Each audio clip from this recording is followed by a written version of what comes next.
recording. So Yep, I'm recording too. Okay. Can you hear me all right? Yes. Okay, great. So you could start maybe by having you say your name and then spell your last name for us. Okay. You want me to start right now? Yeah, that's fine. Paula, Mary, Holm. My maiden name was Bergman.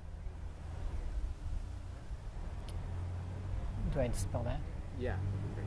Great. Bruggemann.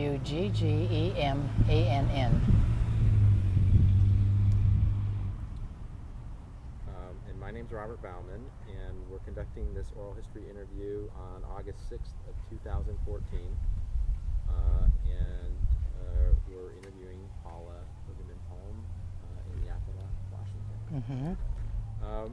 So let's start, if we could talk about your family a little bit, Okay. especially about your parents, and if you know when they came to the White Bluffs area and what brought them there.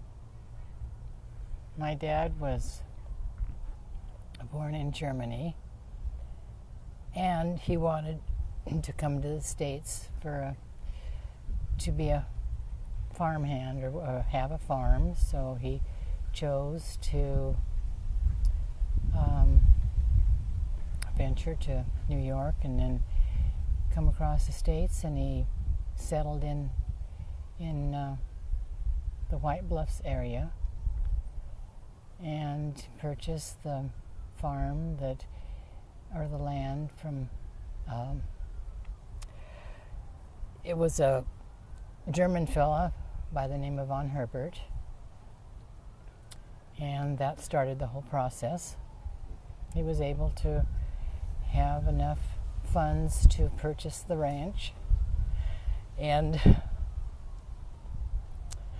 so that's what got it started. Now, was he married already? Was your mother married, or was he single when he came over? He was single, and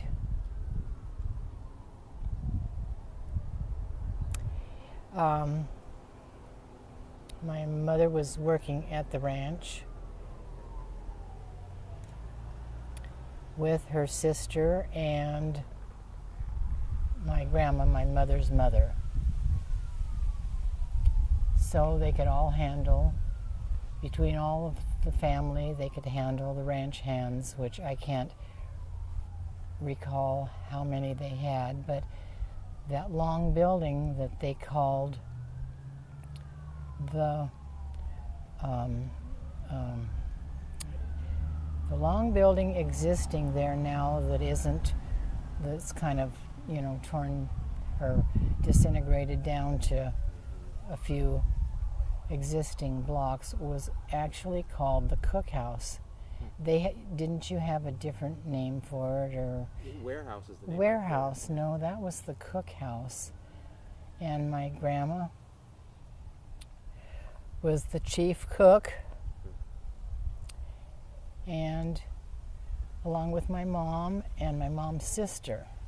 It was just kind of a unique family situation, and it worked out real good. I was somewhere in the mix, but I wasn't really involved in the whole situation because I was, 2.5, 3 years old. 3 years old when we had to leave. So it's real hard to go back that far. Sure, yeah. I don't think you could do it yourself. Right. So talk about your parents a little bit. What were your parents' names? My dad's name was Paul Ludwig. My brother's name is Ludwig. My mom's name was Mary. So I am Paula Mary Bergman Holm. Right. And so how did your parents meet? Well, just they had met there on the ranch because my dad needed a certain amount of help, and I guess that's how they had met. I don't really know all the details there, but my mother hadn't married yet, and my aunt was married, and my grandma was married, of course. So my mom and dad were married in, let's see, 1936 or so, and then my brother was born in 38, and I was born in 1940. And what was your mom's maiden name? Mary Etta Hoard, Hoard. And do you know where she was from originally? She was from, well, let's see now. The, the Portland area. Okay. Anyway, that area there somewhere. And that's all I can tell you about that situation. Now, I know you were very young Yeah. when you left there.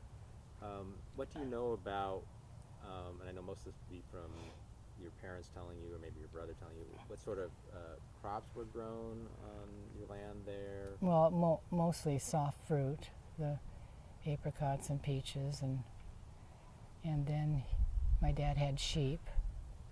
I don't know if he had goats or not, but he had sheep, and quite a large amount of sheep, that because he had, sheep herders help and dogs and everything that goes along with it.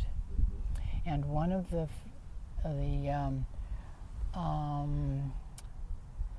fellows that helped him sheep herd was the father of one of the fellows that lives here in the Moxie area, I believe it is. I don't have his name right now. Hernandez, or pardon? Martinez. And I've talked with him, but he's so bitter about this whole situation, it's hard to get a lot of information out of him, because his dad worked with my dad, and he had such bitter memories that his son, which is the one living now, is so, so down on the situation. I've talked with him a couple times, and it's been very interesting, but it's just hard to talk about. Sure. Especially for him when his dad was right there working with my dad. Right. Oh, excuse me. I'll have to retrace on that. My mom was from the Galvin area in Centralia. Oh, okay. Yeah, and she had they had a old farmhouse out there, and that's where her best friends were living, and she still visited with them up until probably 5 years before she passed away. But it was a kind of a large family, and she really enjoyed that area. A very nice, quiet area, and she went to school there and graduated from high school. But then after that, I don't really know, unless they maybe had gone to a dance at one. They had Grange dances then. Maybe that's how she met my father, but I wouldn't be able to tell you. Well, I noticed in doing some research, looking back, there was a reference that old newspaper that your mother in 1939, 1940 was secretary of the Grange. Oh, yeah, In yeah, the area where the ranch was. yeah. There was a picture, some picture in a photo. I noticed that, which I wasn't aware of at all. And she belonged to some women's club. Yeah. So,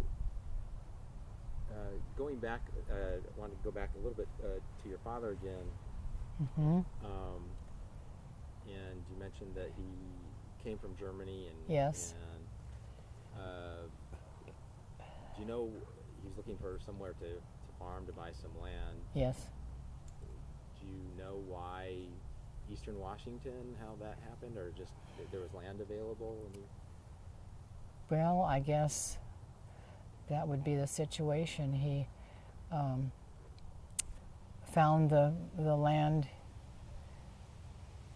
here or in White Bluffs or whatever, and it was real appealing, and so I don't know how long his search went on.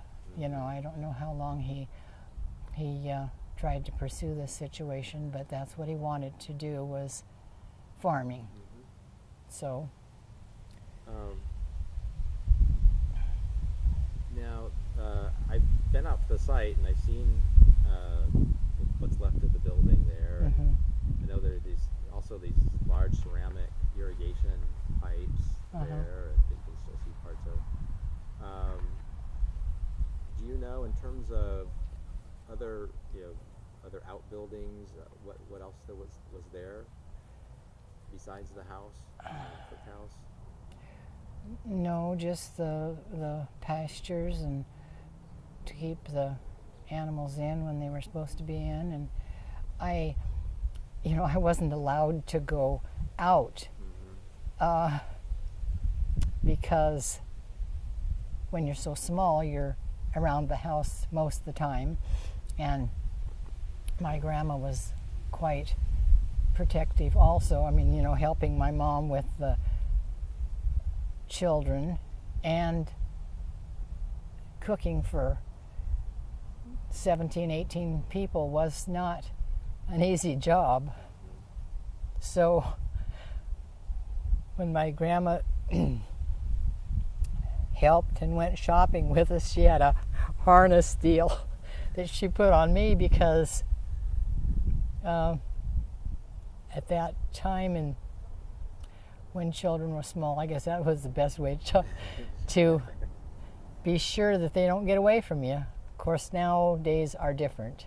There's not they don't take care of the children like they used to. Whatever the children do, that's fine. Run away or run 2 blocks ahead of your family, it doesn't matter. But my grandma was pretty strict, so she wanted to know where we were at all times. So at one time, I guess this is my brother's story. He was out in the fenced area, along the fenced area, and got kicked by one of the animals because he shouldn't have been there at that time. So, but I'm sure that was something that he had mentioned in the other interview, which was kind of funny. But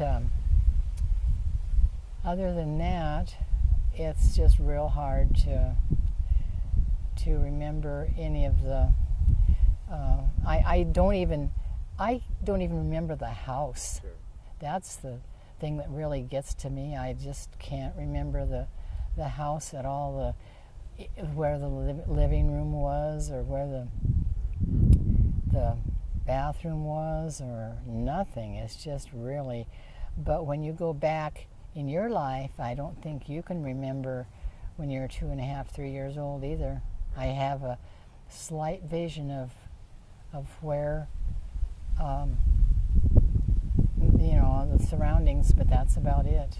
And then when we moved from that area and had to get out, I think that Do you remember there was a substation at Hanford?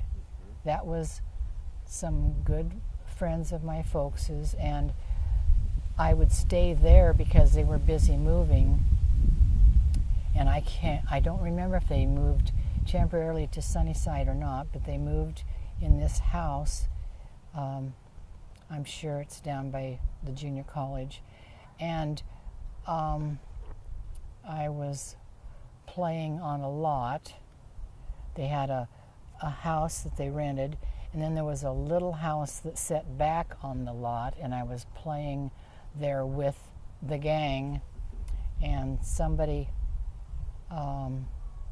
was batting, a baseball, and I was too close behind him, so he hit me in the head with a bat. Oh no. And that was like 3 years old and 3.5 years old or whatever it was, and that's why I remember that house so much. But we were only there for a short while my dad and mom were trying to secure a place to find, and they bought the house from Damon Canfield. He was not a senator, but somebody that was kind of involved in government things. And my dad always, of course, being in that nice antique house out there, which was kind of actually European, more European than anything you could find here, he always said, "Oh, this house is just, it's just not a good house." He just like sold me a piece of junk, and he was always disappointed in that house because it wasn't a quality house. So he probably wished he had his stone house back. Right. So when he purchased the land, was the house already there, the house and the other buildings, or? On the ranch? On the ranch, yeah. Yes, it was a complete package. I don't believe he built anything or added on anything. He just took over, and that was that. So. So you mentioned your grandmother would take you, she had to go shopping. Yeah, she took me Do you know shopping. where she would go? They had to go to Sunnyside. That was the only closest place with enough shopping, because it was they were kind of far away from. I mean, there's no corner grocery stores or anything like that would suffice, because they had to buy quite a few things to feed that many people. And then when I went with my folks in their 38 Chevy pickup, is that correct?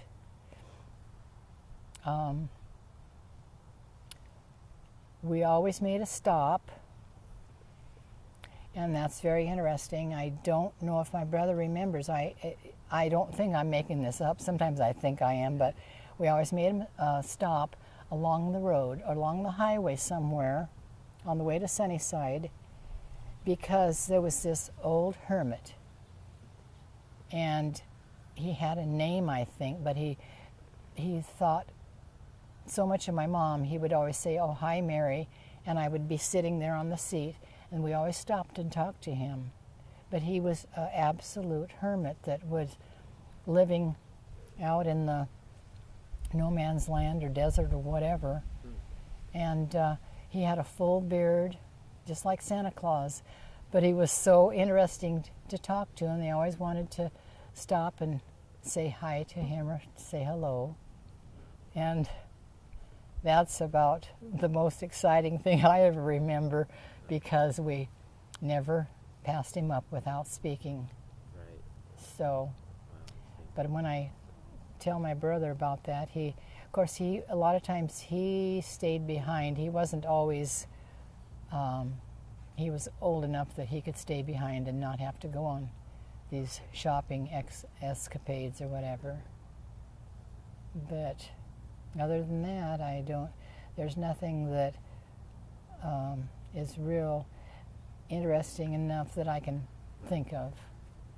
So, my sort of impression now is that the ranch was fairly isolated, away from any of the towns. Yeah. Do you know who some of the closest neighbors might have been? Did your parents ever talk about any of the families? Gil Hooley was, and I don't know what his first name was. He was pretty. He was pretty close there, and his wife. In fact, I think he's still living today.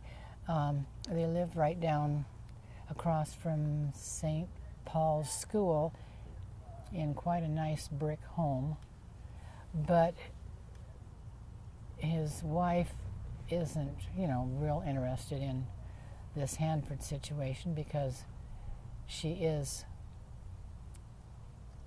of the daughter-in-law, I guess you might say, and she wasn't there. It was just her father-in-law, I guess you might say.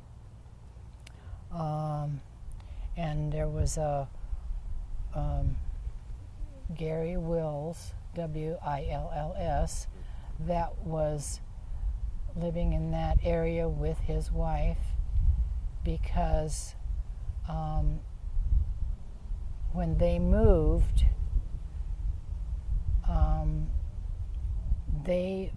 along the same time as my folks, and then they moved down to South 7th Avenue, and they kept their friendship up until the time that they passed away. So they must have lived, I don't remember them from the ranch, but that's why they kept up the friendship, because they were neighbors.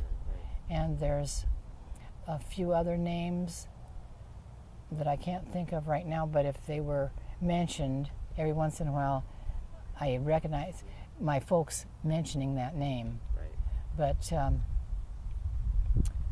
I don't think that there is any other names that I can remember. I'd have to see a list. So in 1943, of course, your parents and anyone living in that area there was notified that they had to leave. My folks didn't really, I guess you might say, burden us children with that kind of a situation, because they were quite private people anyway, and if they would have talked a lot about the situation, it wouldn't have, it would have been kind of a bad deal for us. So they just, probably talked about it in the evening when we went to bed, because we went to bed like 7:30, 8 o'clock, not 11 o'clock like a lot of kids nowadays. And so they would talk among themselves but not involve us. Sure. So later, when you were older, grown up, did you ever talk to them about it, about having to leave? No, my dad, I think, would have had a hard time discussing that or talking about it. So they didn't really talk about it at all that I can recall. But as children, or younger, you're not interested in that kind of a thing anyway. And then you get older. When you're older, you think, boy, that was sure too bad that I wasn't better informed. So, no, they didn't. I can't ever remember them discussing it at all. When we were talking earlier, you mentioned that you and your brother, Gary Peterson, back to the site a couple of years ago or so. I wonder what that experience was like for you. Did it bring back any memories, or was it more sort of you learning more about this place? Well, yeah, learning more, because my brother really hadn't talked about it very much either, so I'm kind of learning just from reading the articles that have come up during this whole research, which is very interesting. Yeah. So after your parents got the notice and had to leave, your family then moved to Sunnyside briefly. Is that? Well, I don't know if they went to Sunnyside, and if they did, it was probably just for like 2 or 3 weeks, because they would have been coming this way to look for property. So, in fact, I may have stayed with that family. I stayed with my aunt in Portland. I know they moved all separately, and my aunt moved to Portland, to Sandy Boulevard, and my folks, in the process of moving, had sent me there with them because it's hard to move with small children. And I think they used Mayflower Moving. I remember that huge Mayflower truck, and I spent time down there waiting for them to, get their bills all gathered together, and you have to go down to the office and do this and do that. But I do remember it was Mayflower, and I stayed with my aunt like 3 or 4 days at least, because they needed the help. And that would be when I was 3 plus. So. And then eventually your family moved to Yakima. Yeah, they found the house up here and came and got me, and we moved in, and that was that. Mm-hmm. It wasn't exactly the best situation, because I think my dad had to build or add a little bit to there was just a garage and an old garage shop area or something, and he had to build on a big platform for fruit. So it wasn't the situation he wanted, but that's the only thing he could find at the time. So.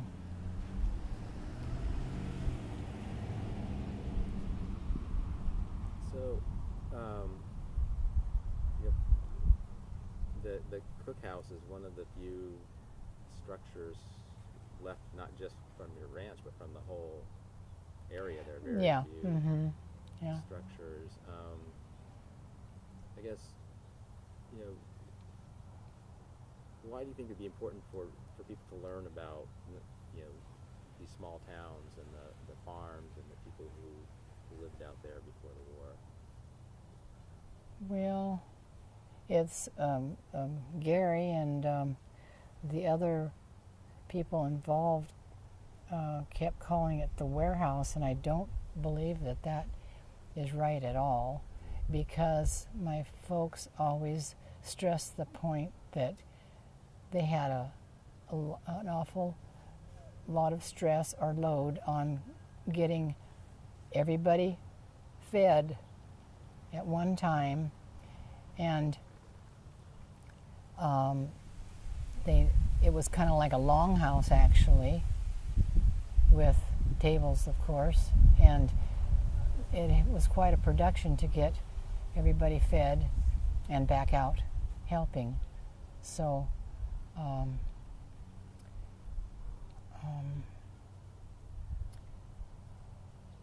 I do believe that's what it was called, but the other structures I don't remember a whole lot about.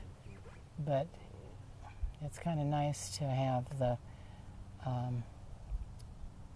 everyone know that the different structures that were out there. But when we went out, even when I was younger, we went out to check on things, but there was really no interest because I didn't really know what was going on or what to think. I don't know, when you're small, you just don't realize what goes on with your parents and Right. such. But But you told the story earlier, your brother, about getting kicked by an animal. Or, are there any other stories or things that he's told you that because he's a no, little bit older than you, that he remembered that? no. We just, we're always playing out in the yard, and I can't remember now if there was a little bit of a fenced yard, but it just draws such a blank that it's real hard to tell you anything more because I just was so young. Sure. You mentioned earlier that your father talked about the house there being superior to. Oh yeah, it was a much better Right. constructed and very solid house. Did he talk much at all in other ways about the ranch? About the place at all, or No, stuff that you had grown? he couldn't. He just couldn't talk about it. So he didn't, I guess. That's what you might say. Just like all the other people. There isn't very many people that are probably passed away now, but there isn't very many people that could talk about that because it was a horrid situation. So that is that. Well, I don't have any more questions for you. Is there anything else that you would like to say, or something I haven't asked you about that you think No, you'd like to say? I don't think so, not at this time. I just wish that my brother was here to maybe help you a little bit more, and he could be here in a little while, and Well, hopefully we can arrange that then. yeah. But I really appreciate your time and Yeah, the I just conversation. wish that I could, tell you more or come up with more, but I just